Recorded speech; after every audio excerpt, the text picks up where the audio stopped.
hanggang fagaatullee karaani na hidhiite summii jaalalaani boqonnaa siif dhabdee gosammuuni siifin hima onnee kootirraa waadaan siif galadhii guwadhaa miilaan deemee fagaachuu malaa jibban beeytuu onneen jaalalaa namnis waan fedhee haa odeessu jaalala siif qaabuun xiqqeessu jaalala siif qaabuun xiqqeessu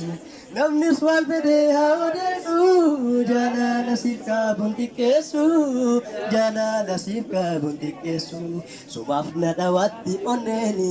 yaa habiibti narraan fagaatiini hin fagaatiini hoggayyoo anersi hin aada kennaa rabbi goota anaaf qooda anaaf qooda. Asin boda orma kalale jalala ke untuk sin madale hanggan jiru dukun adunyara sivan kena yero kan kumara ansip sele kadawada jalala jiraju barbada ansip sele kadawada jalala jiraju barbada paganu anaf segarga amle jalala anjrala lana dikko wada kembale suani bo lana dikko wajanjera nambalo gargari dan tara hai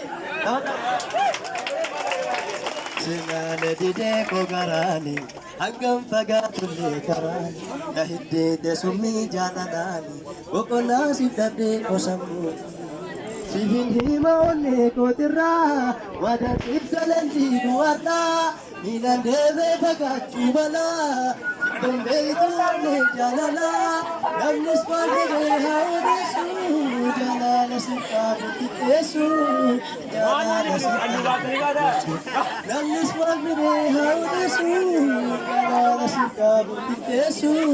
jaalala siif qaabuun xiqqeessu.